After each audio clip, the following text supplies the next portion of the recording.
संतोष देशमुख यांच्या निर्घृण हत्या प्रकरणी श्रीगोंदा शहरासह संपूर्ण तालुक्यामध्ये स्वयंस्फूर्तीने कडकडीत बंद पाळून घटनेचा निषेध व्यक्त करण्यात आला आहे।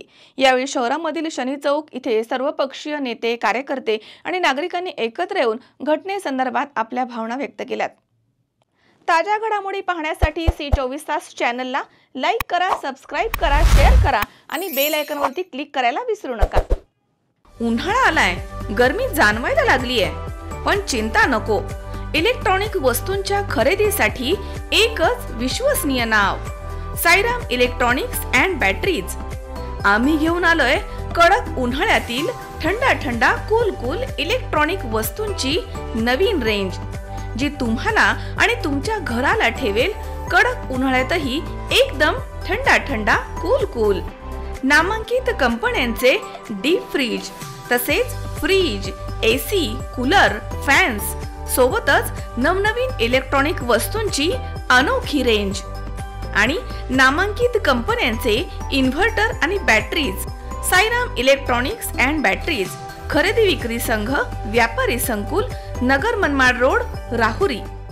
संतोष देशमुख हत्याकांड प्रकरणी LCB कडून कोर्टाला आरोपपत्र सादर करण्यात आले। त्यासोबतच हत्याकांडाचे काही फोटोज, शूटिंग देखील देण्यात आले।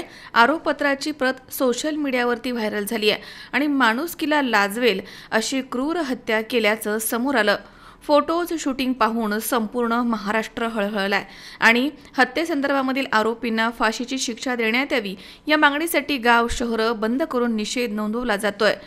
श्रीगोंदा शहरासह संपूर्ण तालुक्यात स्वयंस्फूर्तीने कडकडीत बंद पाळून घटनेचा निषेध व्यक्त करण्यात येत आहे।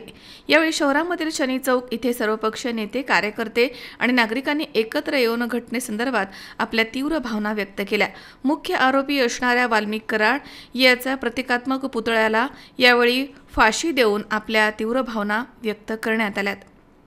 संतोष अण्णा देशमुख यांना श्रद्धांजली वाहण्याकरता आणि त्यांची हत्या ज्या क्रूरतेने झाली त्याचा निषेध व्यक्त करण्याकरता समस्त श्रीगोंदा तालुक्याने बंदचं आवाहन केलं होतं आणि त्या बंदला पूर्ण तालुका आज कडकडीत बंद आहे।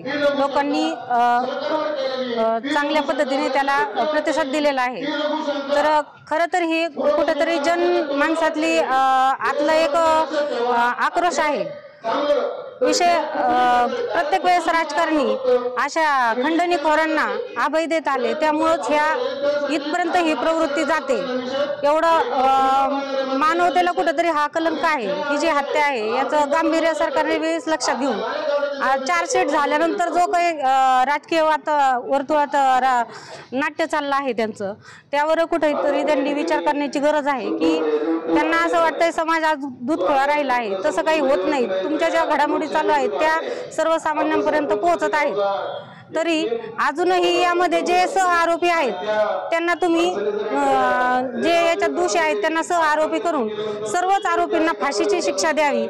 अन्यथा आज जो समाज फक्त निषेध व्यक्त करत आहे तो उद्या त्यावर उतरून जास्त तीव्रतेने आंदोलन करीन, याची सरकारने दखल घेण्याची गरज आहे। मस्ताजोगमधील सरपंच स्वर्गीय संतोष देशमुख यांच्या हत्येप्रकरणी आज 80 दिवस उलटले आहेत। या माध्यमातून पाहिलं तर 80 दिवसांनंतर कुठेतरी कोर्टामध्ये याची चार्जशीट दाखल करण्यात आलेला आहे। या चार्जशीटमध्ये जे काही पुरावे होते, जे काही व्हिडिओ काढले होते हत्या प्रकरणातले, जे काही फोटोज होते, हे कुठेतरी मीडियाच्या हाती लागलेले आहेत आणि ते फोटो व्हायरल झाल्यामुळे अतिशय लोकांच्या भावना ह्या तीव्र झालेल्या आहेत। इतक्या क्रूरपणे आज संतोष देशमुख यांची हत्या झालेली आहे। त्या निषेधार्थ आज श्रीगोंदा शहरसह संपूर्ण तालुक्यामध्ये देखील कडकडीत बंद पाळण्यात आलेला आहे।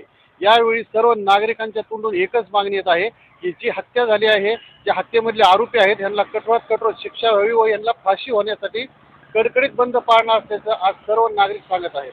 सुहास कुलकर्णी, सी24 तास, श्रीगोंदा, अहिल्यानगर। उद्या बस्ता खरेदीला जायचंय आणि तुम्ही दोघांनीही यायचंय। काहीही कारण चालणार नाही। आपल्या बाच्चीचं लग्न आहे, आपण येणार नसता? हो भेटू आपण। बघितलं सगळ्यांना किती आनंद झालाय तुझ्या लग्नाचा ऐकून। हो ग, पण मला एक सांग, उद्या आपण बस्ता खरेदीला कुठे चाललोय हे तर तू कुणालाच नाही सांगितलंस। सांगायची गरजच काय, पिढ्यानपिढ्यांची परंपरा आहे ही। लहानांपासून थोरांपर्यंत सगळ्यांना ठाऊक आहे.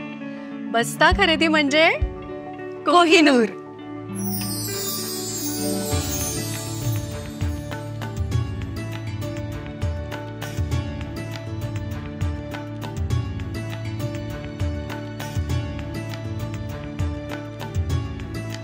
बस्ता खरेदीचं हक्काचं ठिकाण कोहिनूर, MG रोड आणि सावेडी, अहिल्यानगर.